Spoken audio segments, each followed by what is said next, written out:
दमोह जिले में लगातार ही बाल भिक्षावृत्ति का मामला सामने आ रहा है और ये मामले लगातार बढ़ते जा रहे हैं। ऐसे में बाल कल्याण समिति को मामले की जानकारी लगी थी और मामले की जानकारी लगने के बाद बाल कल्याण समिति के सदस्यों के माध्यम से दो ऐसे बच्चों को पकड़ा गया जिनके द्वारा भिक्षावृत्ति की जा रही थी।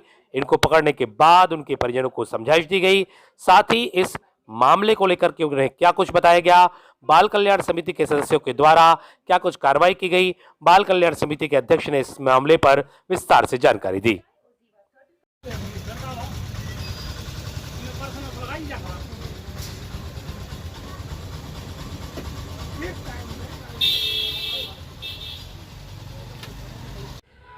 चाइल्ड लाइन द्वारा दो बच्चियों को रेस्क्यू किया गया था।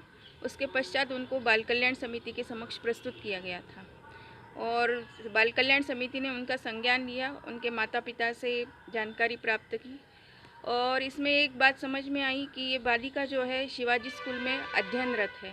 उनकी अध्यापिका से भी बाल कल्याण समिति द्वारा बात की गई थी और इसके ऊपर लगातार काम जारी किया गया है और इसमें बाल कल्याण समिति के द्वारा उनके माता पिता को भी समझाइश दी गई और बच्चों को भी समझाया कि ये काम गलत है, इस प्रकार का काम करना आपके भविष्य के लिए गलत हो सकता है। कितने बच्चे अभी आपने इस तरह से रेस्क्यू किए, उनको समझाइश दी है?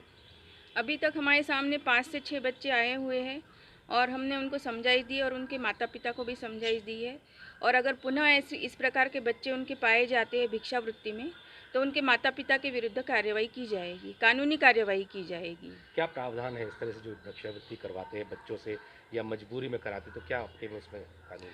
हाँ, किशोर न्याय अधिनियम के तहत इसमें कानून बना हुआ है। धारा 74-75 के तहत इसमें भिक्षावृत्ति के तहत अगर आप काम करवाते हो तो ये कानूनन अपराध है। तो इसके विरुद्ध सबसे पहले तो कार्रवाई नहीं की जाती है क्योंकि सबसे बड़ा हित बालकों का उसके माता पिता के साथ होता है। इसलिए अगर उनके माता पिता है तो उनको माता पिता को समझाइश दी जाती है। अगर पुनः इस प्रकार से कार्य वो अपने बच्चों से करवाते हैं तो उनके विरुद्ध कानूनी कार्रवाई हो सकती है।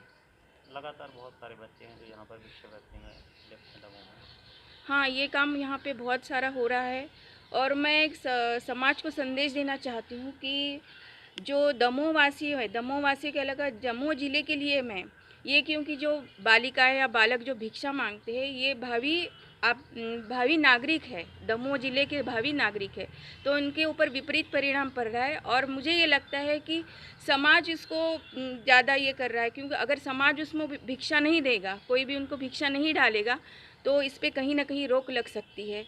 और मैं ये चाहती हूँ कि बालकों का अच्छे से अच्छे संरक्षण दिया जाए और इस चीज़ से इस पर रोक लगाना बहुत अति आवश्यक है जिसके कि भावी पीढ़ी अच्छे से अच्छे तैयार हो, ना कि भिक्षावृत्ति की ओर जाए। इसके ऊपर से 1098 पे कंप्लेंट जाती है जो कि चाइल्ड लाइन, और चाइल्ड लाइन इसको रेस्क्यू करा के बाल कल्याण समिति के समक्ष प्रस्तुत करता है। उसके पश्चात बाल कल्याण समिति द्वारा इसमें संज्ञान लिया जाता है और इस मामले में भी चाइल्ड लाइन द्वारा उसको हमारे समक्ष प्रस्तुत किया था तो बाल कल्याण समिति द्वारा उसका संज्ञान लिया गया था और मौके पर इस चाइल्ड लाइन के साथ हमारे समिति के ऊर्जावान सदस्य भी पहुंच गए थे। उसमें मुकेश दुबे जी, दीपक तिवारी जी और दीपमाला सैनी जी वहां मौके पर पहुंचे थे और हम लोगों ने उसमें संज्ञान लिया था और बाद में सभी लोगों ने उसमें कार्रवाई की थी।